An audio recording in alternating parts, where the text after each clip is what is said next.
All right, let's jump right into this. Picture this scenario.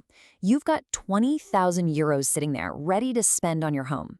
Maybe it's a bit more, maybe slightly less, but the money is there. You are totally ready to make your house more energy efficient, significantly more comfortable, and way cheaper to run. But right off the bat, right at the starting line, you are faced with a massive, high-stakes financial decision. Where exactly does that money go first? Do you slap some gleaming new solar panels up on the roof? Or maybe you install one of those state-of-the-art heat pumps out in the garden? Or do you start tearing into your walls in the loft to pack in insulation? Honestly, this is the core dilemma. And unfortunately, most homeowners get it completely wrong. Not because they're careless or haven't done some research, but because the industry selling these products has a very strong financial interest in pushing you straight toward the most expensive, flashy equipment first. I'm going to state this unequivocally right now. Executing these upgrades in the wrong order is one of the single most expensive mistakes a homeowner can make in 2026. Seriously, if you buy the wrong equipment at the wrong time, you are literally locking yourself into higher bills and equipment failures for years to come. So in this explainer, we are going to lay out the exact correct sequence, why it absolutely matters, and we'll dive into the real numbers behind every single step. Now, just so we are all on the exact same page, let's define who this roadmap is actually for. We are assuming you own an average European home that was built sometime before the year 2000, and you were starting from absolute zero. Basically, no energy renovations have been done yet. If you've already got solar panels on your roof, hey, that's great. You are definitely not ripping them off. If you already have a heat pump, you aren't replacing it. But if you have a totally blank slate, this is the definitive step-by-step roadmap you absolutely need to follow. Okay, our roadmap today has 5 steps. We'll start with the home upgrade dilemma, then move into phase 1, which is insulation, phase 2 covering heat pumps, phase 3 on solar PV, and finally, we'll break down the financial payback. Section 1. The home upgrade dilemma, and why sequence is literally everything. Think about your house as a giant, interconnected system. And, the order of operations in any system dictates its success or failure. Every single home has what we call heat loss. That's the exact amount of energy escaping through your walls, the roof, the floors, and your windows every single hour of the winter. That specific heat loss number, it dictates the size and the success of every other component you buy. It controls the size of the heat pump you're going to need, and it controls how many solar panels you'll need to actually power that pump. This perfectly illustrates the science behind our sequence. In fact, the EU's own building regulations, specifically the 2024 update to the Energy Performance of Buildings Directive, are built entirely around a principle called energy efficiency first. This regulation requires that you fix the building envelope before you even touch the heating system, and you upgrade the heating system before you add energy generation, like solar. It's the laws of physics, and now it's the actual basis of European regulation. Phase 1. Insulation, the critical enabler. This is it, the absolute first step of your journey. Insulation is the necessary foundation, the absolutely critical enabler for everything else that follows. Without it, the rest of the roadmap totally collapses.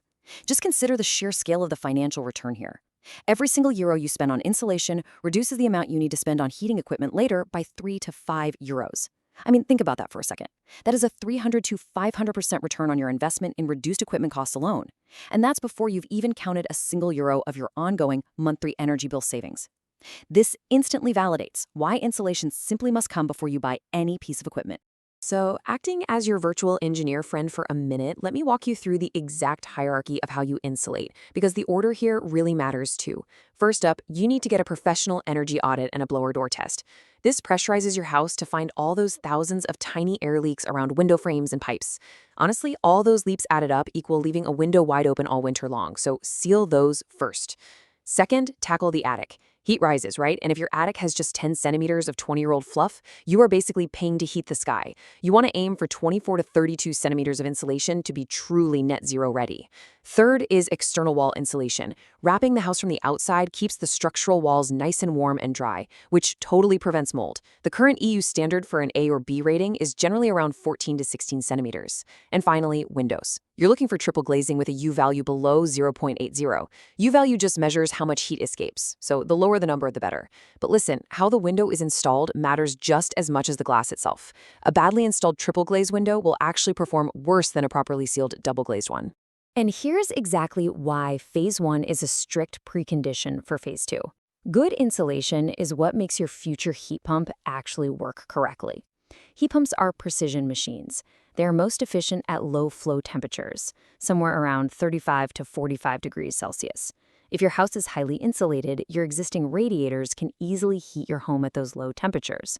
But if your house is leaky, you have to crank that heat pump's temperature way up, and its efficiency completely collapses the moment winter hits. Phase 2, heat pumps, the engine of the house. I really cannot reiterate this point enough. You only ever replace the heating system after the envelope of the house is fully sealed and insulated. Now, in 2026, the only logical engine is a heat pump. As of January 1st, 2025, EU regulations completely stopped all government subsidies for standalone gas boilers. This is a crucial detail. Installing a gas boiler today is a massive financial trap. With the incoming ETSI carbon pricing, which basically acts as a direct tax on fossil fuels, gas heating is projected to become significantly more expensive very soon. If you buy a gas boiler today, you are essentially purchasing a future stranded asset.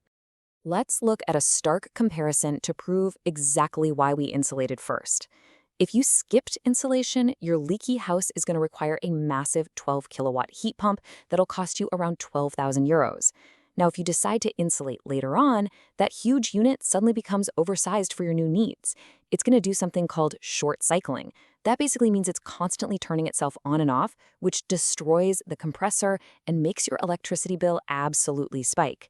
But if you followed the sequence and insulated first, your newly efficient house only needs an 8-kilowatt heat pump costing roughly 8,000 euros. You literally just saved 2,000 to 4,000 euros on the machine alone, plus it's going to run highly efficiently and last years longer. Now, a quick aside if you happen to live in colder climates like Hungary, Poland, or the Czech Republic. Air source heat pumps work incredibly well there, but you absolutely must specify a cold climate-rated unit. Always ask your installer for the published efficiency at minus 15 degrees Celsius. That's the magic number that tells you if you'll actually stay warm during the absolute worst winter days. And as we've covered in a previous explainer, oversizing the unit and poor installation are the main reasons heat pumps fail. So please make sure you use a certified specialist installer. Phase 3, solar PV, the fuel. We bring in solar power as the absolute final phase, making it crystal clear that its actual value relies entirely on the foundation you just laid in phases 1 and 2. This timing breakdown shows exactly why sequence is everything. If you install solar first on a totally uninsulated house that still has a gas boiler, you're generating electricity that you can't even use for heating. You end up selling that excess power back to the grid for literal pennies while you're still paying incredibly high prices to burn gas to keep warm. But if you install solar last on an insulated house with a newly installed heat pump, absolute magic happens. The heat pump runs on electricity, and your solar panels provide that electricity. This drastically increases your self-consumption, meaning your solar setup directly powers your heating, maximizing your return on investment. There is also a deeply practical, physical reason for this specific order. The EPBD practically mandates that solar panels go onto a structurally sound, properly insulated roof.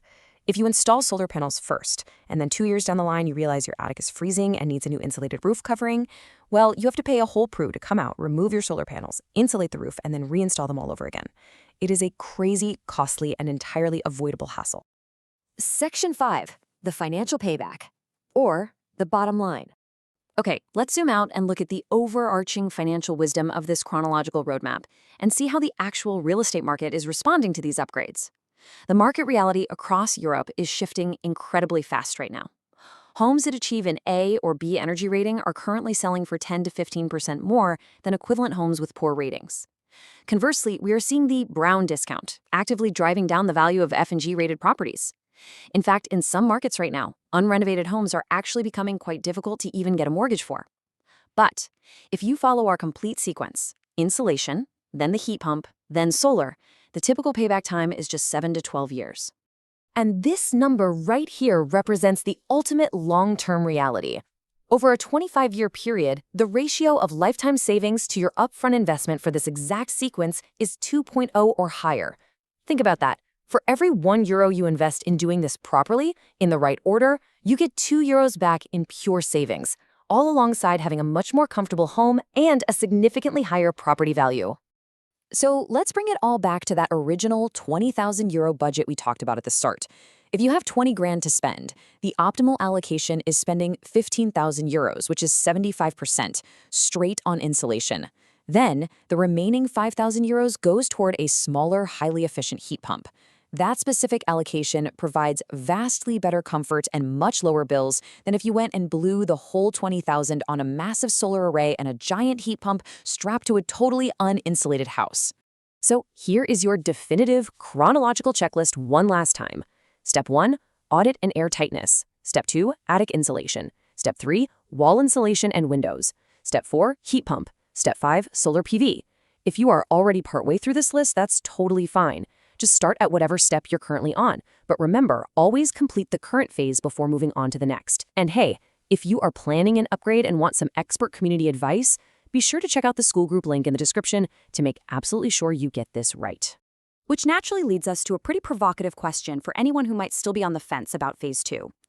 Given the upfront costs, the bitterly cold winters, and the current electricity prices, is a heat pump actually worth it in Europe? Well, in our next explainer, we're going to do a deep dive into the real, raw numbers behind European heat pump installations. You are definitely going to want to see the actual data on that, so make sure you subscribe so you don't miss it. Thanks so much for learning with us today,